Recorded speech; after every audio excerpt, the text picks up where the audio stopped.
Hemos tenido un nuevo encuentro entre líderes europeos donde planean sus estrategias para aislar cada vez más al presidente Vladimir Putin y a Rusia.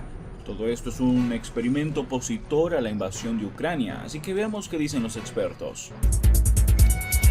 No le ha salido tan fácil a Putin, entre otras cosas porque sigue ahí, en Ucrania, una cosa que en algún momento dado, y había muchos despachos periodísticos al respecto, parecía que era una invasión que iba a ser un trámite nomás por la envergadura militar de Rusia. Ha salido muy difícil y ahora empiezan a concatenarse una serie de situaciones entre las cuales está la coordinación de varios países europeos para, hacer un paralelo a esta situación, impactando directamente a Vladimir Putin y a Rusia. De eso nos va a hablar Raúl Suárez. ¿Cómo estás, Raúl? Hola, Fernando. Sí, hoy día tuvo lugar una reunión tremendamente importante de la comunidad política europea. Si no has escuchado hablar, o nuestra audiencia no ha escuchado hablar de esta comunidad, no se preocupen porque en realidad debutó en esta reunión y es un experimento político que cristalizó justamente en oposición a Putin y a la invasión rusa a Ucrania. Y esta reunión que tuvieron en Praga, a la cual asistieron un número impresionante de países, estaban representados, la mayoría de ellos con sus jefes de Estado, en Praga, 44 países europeos. Prácticamente los únicos ausentes fue Rusia y Bielorrusia. Todo el resto estaban allí. Y esta reunión tenía el objetivo de ser un foro relativamente informal para analizar qué podían hacer, en primer lugar, frente a Rusia, pero también analizar temas como la migración y la situación energética, que en muchos países europeos es tremendamente complicada y está generando grandes dificultades. A varios países se han disparado los precios de la energía. Entonces, para coordinar mejor y poder trabajar en conjunto, convocaron a esta reunión, que es la primera de su género, y veremos hasta dónde llega. Por lo pronto, hoy día no sacaron una resolución final, que creo que era lo mejor que podían hacer, porque allí siempre se complican y muchas veces por sacar una resolución algún país objeta una palabra, un tema, quiere que el tema sea abordado de otra manera y al final se pierde un tiempo enorme y se estancan las cosas. En cambio, esto fue una oportunidad de encuentro en el cual, digamos, el común denominador fue la oposición a Rusia. Y los organizadores, los dos principales organizadores, fueron Alemania y Francia, principalmente Francia. El presidente Emmanuel Macron llevaba la iniciativa y él fue quien lo propuso, y no explicitaron exactamente qué es lo que querían, pero de todas las discusiones y los planteamientos que han hecho, se colige que el objetivo es, cuando explicaron por qué Rusia no fue invitada y qué es lo que quieren de Rusia, dijeron: nosotros no queremos tener trato con Rusia, queremos marginar a Rusia, aislar a Rusia, pero en realidad lo que estaban diciendo, y lo explicaron algunos de sus jefes de Estado que estaban allí, no tenemos nada contra el pueblo ruso. Lo que estaban diciendo: no queremos nada con Putin. Y mientras Putin esté en el gobierno, no vamos a tratar con Rusia. Y esto no necesitas analizar muy a fondo, suena mucho como ir generando las condiciones para un cambio de régimen en Rusia. Es decir, aislar a Rusia en forma absoluta, por lo menos en primer lugar en Europa. Estados Unidos ya, no solamente está aislando a Rusia, sino que está mandando cantidades enormes de armas y financiando a Ucrania. Bueno, ahora lo que están tratando de lograr en esta reunión, o lo que buscaron, fue generar un acuerdo entre los países de la Unión Europea, los 27 países, más otros 17 países, para ir coordinando las políticas anti-Putin.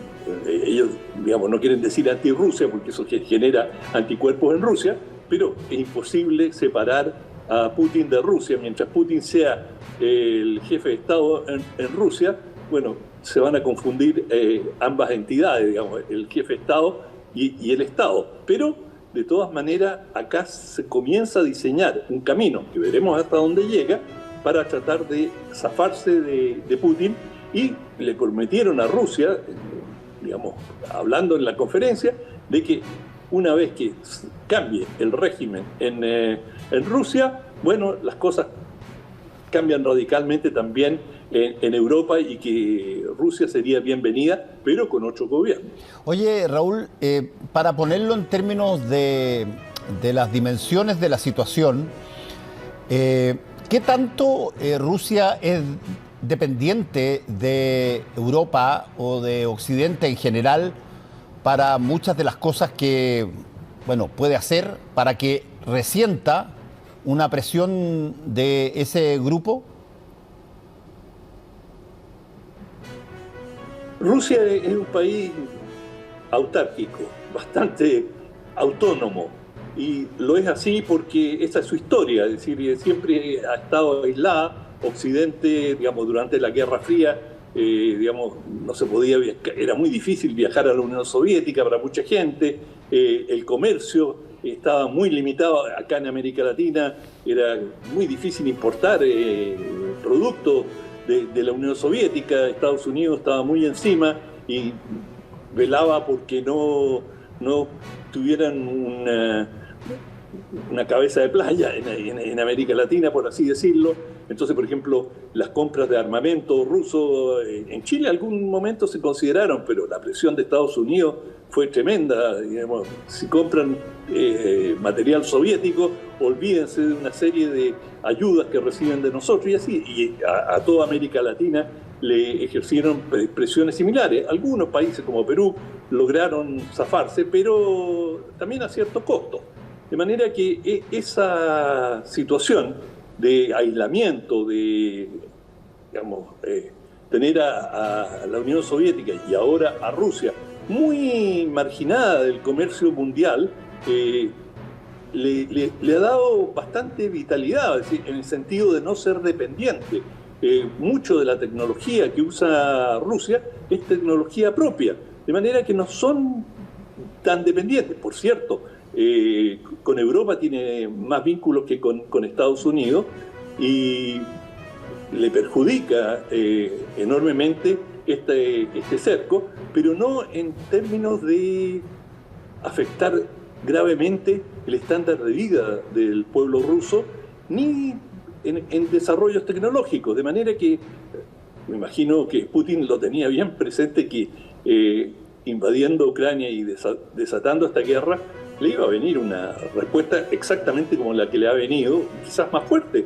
Y se prepararon para eso, se prepararon financieramente e industrialmente. De manera que en ese sentido Rusia es muy sólida, tiene fuerza para resistir y llevar adelante su política. Y no están tan aislados tampoco. Tienen buenas relaciones con India, tienen relaciones bastante óptimas en estos momentos, no siempre ha sido así. Con China siempre ha tenido muy buenas relaciones con India. El pilar de la defensa india siempre provino de la Unión Soviética y después de Rusia. De manera que ahora han ido cambiando en las últimas décadas hacia Estados Unidos, pero siempre fue Rusia el principal abastecedor de India en términos bélicos, militares, de compras de defensa. De manera que tienen bastante penetración o presencia en África. De manera que tan aislados tampoco están. O sea, no es que Occidente les tiende un cerco, y por supuesto Occidente tiene una gravitación enorme, pero no es que están totalmente solos. Oye, Raúl, si te entendí bien, llamémoslo, lo voy a poner un poco más exagerado si tú quieres para que se entienda bien, el ultimátum, digamos, de este grupo no estableció una fecha dada o un periodo, no dio a ver un mes, 2 meses para poder revisar, sino que se concentra básicamente en la salida de Putin. ¿O no? Sí, ellos en cuanto a plazo dijeron probablemente nos reunamos nuevamente en 6 meses más, pero lo dejaron abierto. Esto es muy tentativo y yo creo que desde el punto de vista de los europeos están procediendo bien. Nosotros hemos visto tantas iniciativas en América Latina que se duplican y hay mucha gente en Europa también que está empezando a preguntar, bueno, ¿y esto no se sobrepone con la OTAN? ¿Y esto qué tiene? ¿Y para qué está la Unión Europea? ¿Y por qué creamos una instancia más? Bueno, la razón por la que crearon esta instancia es para poder asimilar a todos los países que no son miembros de la Unión Europea y tener una coordinación, aprovechando que tienen un enemigo, un objetivo preciso. Porque muchas veces cuando se convoca a estas reuniones y no hay un objetivo muy claro, las cosas se hablan de muchos temas, pero digamos, no quieren crear nuevas instituciones, se empiezan a hablar, por ejemplo, formemos un consejo para abordar los temas de energía. Bueno, pero ya tienen varias instancias en que ven eso. En América Latina nos pasa lo mismo. Es un peligro y nadie quiere una proliferación de estas reuniones burocráticas, especialmente para los jefes de Estado, para los gobernantes, que ya están muy saturados con muchas reuniones. Entonces todos dicen, no, otra más. Y es comprensible. Sí, es comprensible, pero ¿tú crees que es lo suficientemente potente como aviso? Porque básicamente aquí, si lo queremos mirar incluso en términos comunicacionales, políticos, hay un emisor que genera un mensaje en el día de hoy y hay un receptor que tiene que entender el mensaje y tiene también tiempo posteriormente para reaccionar, que es Rusia. ¿Qué se espera, más o menos, crees tú? Bueno, Rusia ha ido dando en general una actitud de nosotros estamos dispuestos a llegar hasta las últimas consecuencias, no vamos a echar pie atrás, no han dado ninguna señal en esa dirección. Ahora, digamos, también muchos de los países que asistieron a esta reunión, que no son miembros de la Unión Europea, ven beneficios en participar en estos encuentros. Por ejemplo, Gran Bretaña, que se salió de la Unión Europea, pero que estaba en esta reunión. Turquía, que quiere entrar a la Unión Europea, también estaba en esta reunión. Entonces, el hecho de que Francia y Alemania los convoquen, les da un foro interesante. Entonces, no solamente se discute lo que ocurre con Rusia, que es el tema central, sin duda, pero también debaten sobre sus diversos intereses, y son muchos, y hay, de hecho, por ejemplo, dicen que hubo una muy buena relación entre la señora Truss y Macron, y que, digamos, la señora Truss salió diciendo Macron es un amigo, y antes le habían preguntado periodistas a ella si Macron era amigo o enemigo, y ella se abstuvo de responder. O sea, aquí hay una serie de otros intereses que están en juego, y con esa cantidad de mandatarios te da, es decir, sí, la posibilidad de bilaterales son enormes. Bueno, habrá que estar atento a cómo se desarrolla esto, porque estamos llenos en la historia de reuniones protocolares súper buenas en términos comunicacionales para transmitir mensajes de aquí y de allá, y la voluntad política se termina en la mesa de reuniones. Así que vamos a ver cómo responde también Vladimir Putin, si el hombre allá es el que está dirigiendo buena parte, si no toda, la situación más o menos movediza que se está dando en materia bélica en el planeta de hoy día. Así que va a responder, supongo yo, Putin. Sí, bueno, vamos a ver, como dicen, se suele decir, quién pestañea primero. Vamos a ver. Eso es todo por ahora. No olviden comentar y suscribirse. Hasta el próximo video.